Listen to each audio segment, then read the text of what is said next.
What is up, ladies and gentlemen, boys and girls? Welcome back to another video of Axe Entertainment. I am your host, Zack Axe, bringing another edition of ranking and reviewing each pay-per-view PLE that happens in WWE. This one is for Wrestlepalooza, so this is WWE's big move to ESPN. They're supposed to have this great pay-per-view, PLE, whatever you want to call it. That's supposed to, be like WrestleMania and be amazing, and it just wasn't that. I'm going to give you my opinion right now over the whole show like I usually do, and that's that this show was incredibly boring. I think the show definitely had ups, but it had way more downs than ups. I don't think any matches were really bad. I just think there's so many things that went wrong with this show, and we'll get into it as we start our ranking and reviewing each of the 5 matches. And just because a match comes in at number 5 doesn't mean it was terrible. Just because a match comes in at number 1 doesn't mean it was the best ever. Getting into it at number 5, we have the match that deserves to be number 10 if there was 10 matches. This match just pisses me off so bad, and that is John Cena versus Brock Lesnar. Now, I see what they want to do, right? Like, I think everybody sees where this is supposed to go. But let's just get into what happened in the match. You guys ready for this? Finisher, German suplex,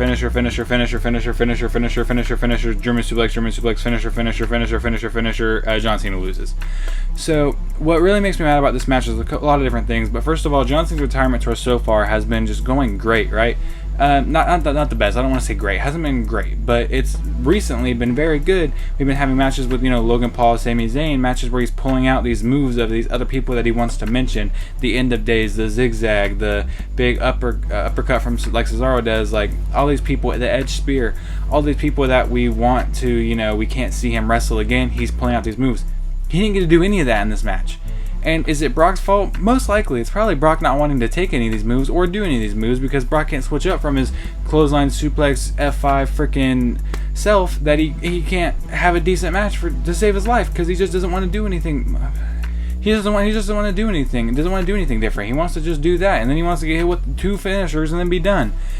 And it's just so stupid. I don't know what we're doing with this because, like, if we're making Brock look strong, why? What's Brock going to do tomorrow? What's Brock going to do in the next 3 months that he needed to look strong besides lose to probably John Cena at the next PLE, which I don't want to see.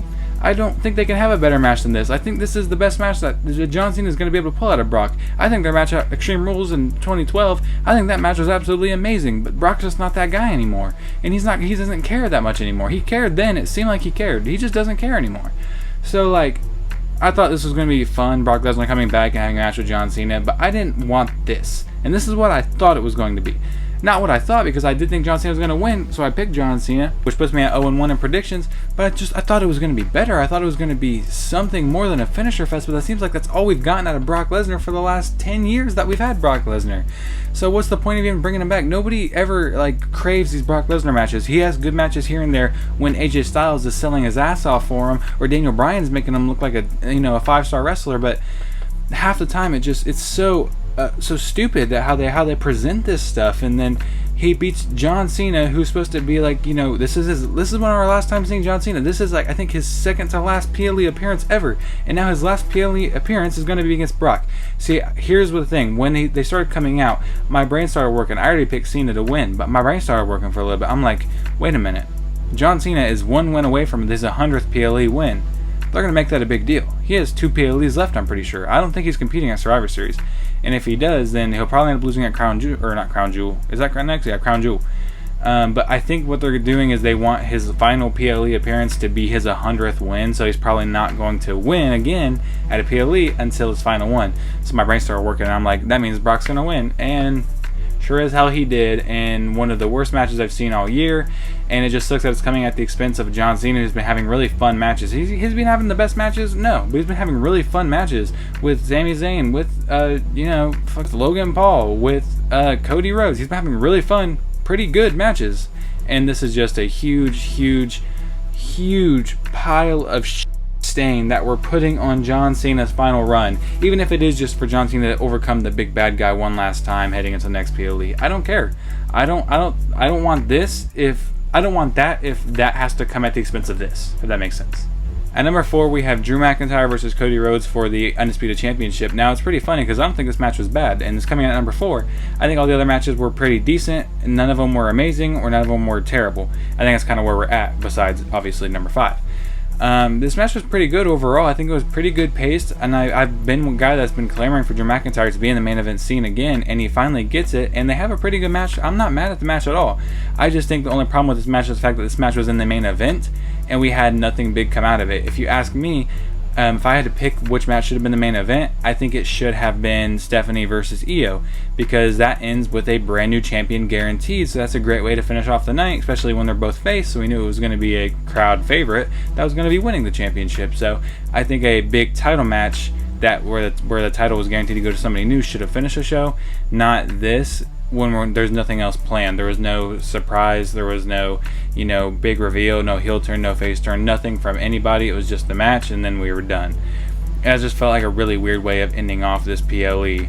So that's my main gripe with this match. Besides that, it was a pretty solid match. Besides the fact that, and I love that Wade Barrett pointed this out on commentary, the ref started to get in the way of Drew going for the Claymore through the announce table, and Wade Barrett's sitting here yelling, going like, why would the referee get in the way? That's a perfectly legal move. There's nothing, wrong with that. Just like how the referee got in the way for Randy Orton's punt. How do you know he's going for the punt? He could be going for a knee, a big boot, a clothesline, a suplex, You don't know what he's going for, so why are you trying to block him? Same thing that happened here. Why is he trying to block him? It's during a match. It's a completely legal move. He's not using a weapon. He's just... Because if you could put the announce table during a regular one-on-one match where there is disqualification, you still don't get disqualified. So this would have been pretty much the same thing, right?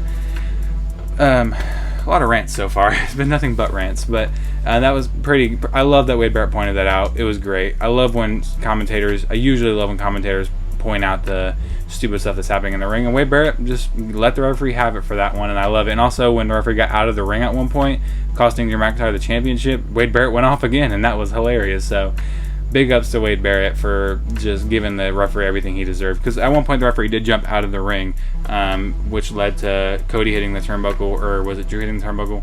One of them, and then Drew rolling up Cody. But overall, like I said, this match was pretty good, just lacked a great ending, and I really don't like how the final sequence where Drew's going for the Claymore trips, and then he gets back up and turns and waits for Cody to hit something. I think Cody should have maybe hit him with a kick or hit him with something, and that would have been a little more fun, like run past him, bionic elbow, run past him, Cody cutter, crossroads. It would have been a great ending. I just think Drew kind of standing there looking like a dumbass for a little bit was kind of stupid, and that was really the only, besides the referee stuff, that was like the only gripe I have about this match. Besides that, I think it was a pretty solid match. Number 3, we have the mixed tag team match between CM Punk and the returning AJ Lee taking on Becky Lynch and Seth Rollins. Now, if you watch my weekly awards, you know a couple weeks ago I said you are hard pressed to find a mixed tag team match that is good, and I still hold that. I still hold it because there's still very few, but this one is an exception. This one was pretty good, and I really love that we got some of the interactions between the men and the women, because that's something that always is lacking, and they really are scared to do in WWE, probably because of the backlash. Even though it's scripted, it's acting, I guess, if you want to call it that. It's not technically. You know what I'm trying to say. Let the men hit the women. Let the women hit the men. If the women can hit the men should be able to hit the women. I don't like it personally, but we got a sharpshooter from CM Punk going to Becky Lynch at one point. Seth Rollins took out AJ Lee, grabbed her leg and pulled her down, and she hit hard. That was crazy. So they were letting them a little bit loose on this one. My main gripe with this one is the fact that AJ Lee and Becky Lynch were the legal competitors at one point in the match, and then we had Seth Rollins take out CM Punk and go for the pin. The ref gets down 1, 2, counting the pin for the non-legal people, and then AJ Lee breaks up with a curb stomp. She gets hit with the manhandle slam and gets pinned, and the ref counts 1, 2 right after. Brother, I think it was Jessica Carr, which she's a great referee, don't get me wrong, but you should not have counted that pin for the men. You should have just sat there being like, you can't pin them, and then you could have still had the setup with the curb stomp that AJ Lee hit. But instead, we counted the pin, and then we right into so anybody could have pinned anybody in this match. So I don't know why we didn't just pin somebody earlier. That's my really only gripe with this match. Besides that, AJ Lee looked pretty good. I think she looked a little bit rusty at first coming out, hitting a couple ghost punches. But overall, after that, her moves looked very good. She never really was able to lock in the Black Widow as fully as she used to. And I think the final Black Widow that finished the match to Becky Lynch wasn't locked in as much as I would have liked it to be. Because it kind of looked like Becky was just standing there with her arm out. I think if she had pulled her arm back behind her, it would have looked more painful. But it's AJ Lee's first match back. You can't have too much gripes with her, and she still looked very good for not wrestling in 10 plus years. And CM Punk and Seth Rollins are two of the best. Of course, they looked great. Becky Lynch is one of the best. Of course, they look great. So the only question mark in this match is AJ Lee, who is one of the best women wrestlers of all time. So, I mean, and then she, of course, delivered. So this match still was pretty good overall. All mixed tag team matches ended up being a little bit slower paced, but this one was pretty entertaining. A very great match for AJ Lee's return. Coming in number 2, we have the match that I was least excited for, and that is the Usos versus the Brawns. Before I say that, let me just say that I picked Cody to win, 1-1, and I picked Punk and AJ to win, so I'm 2-1. But we have the match that I was not excited for whatsoever, and that is the Usos versus Bronson and Braun. Now, the reason I'm not excited for this match is because it feels like we've already seen this match multiple times. Maybe not this exact iteration, but we've seen a form of this match every single week on Raw. We see one of the Usos versus one of the Brawns, or we see, LA Knight versus one of the Brawns, or we see this versus the Brawns, or we see Roman and Jay against the Vision, So we always see this kind of match, so I wasn't very excited for it, to be honest, but it delivered, and LA Knight got announced as the special guest referee before the matchup started, so that was a pretty little fun thing to add. And then, of course, LA Knight being the referee, he ends up letting the rules slide a lot, which I really like that about these kinds of special guest referee matches, is when we can have something like this where they kind of let everything go. And these guys just delivered pretty much an Extreme Rules match. When it changed to Extreme Rules match, I think it definitely got better. The Usos looked as good as they always do. Braun and Bronson are definitely amazing in their own right. So this match overall was very good, very fast paced. So there was always action going on somewhere. LA Knight got involved a couple times, which I think fits perfectly into whatever they're planning on doing with LA Knight and Jey Uso and all this madness. So I think all of the pieces in this match lined up very perfectly, and it delivered a very, very good match. It was still a little bit weird at times, and then we got into the finish where Jey Uso didn't get hit in the head by anything, at least that I saw or that I remember. Jey Uso didn't get hit by nothing in the head, and he started gushing blood. Like, I didn't even see him bleed, so I don't know what happened, how that happened, but he started gushing blood. Then that would lead into the double spear, where Jay saves LA Knight, which I think is a very good, storyline move you could make in this storyline between Jay and LA Knight, because now, even though they've been having problems, Jay just saved LA Knight. Which is a little weird because LA Knight's not in the match, so I don't know why he would do that, but he did, and that's good storyline movement. So we get into the Braun and Braun's winning, which is not what I picked, so put me at 2-2. But I think it's the right winner, because I think these guys should go on and just demolish the Judgment Day and become tag team champions and just be the old Usos, where they were like unbeatable, unstoppable tag team champions. I think we should go into that era with these two, because who on Monday Night Raw's tag division, besides maybe like the War Raiders, can actually like physically measure up to these two? I think it's a question that ends in nobody. So I think it'll be pretty interesting if they move into the tag division and take those tag titles and actually make them prestigious again, unlike the Judgment Day. So hopefully that happens very soon after this win, but the Browns win in a very good match. And number 1, we had the match that I just knew was going to be number 1, and that's going to be La Primera Stephanie Vaquer taking on Io Sky, two of the best, if not the best, in-ring women's wrestlers. And we've already seen this match twice, but we never got a definitive winner. And I was craving this third match, and we got it here. And this match was so good, so technically sound. It was just so good, so crisp. Everything about these two is so perfect in the ring, and they delivered some crazy spots. We had the Spanish fly off the top rope. We had a lot of great reversals. One thing they're noticing a lot in Stephanie's matches, they like when she does a lot, is goes for the devil kiss 3 or 4 times before she finally hits it. It seems like it's in every match. It's just a small gripe, not that big. Something's big.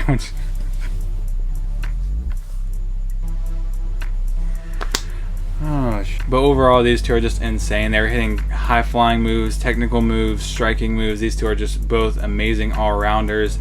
And I love that the SBV didn't end off Io Sky.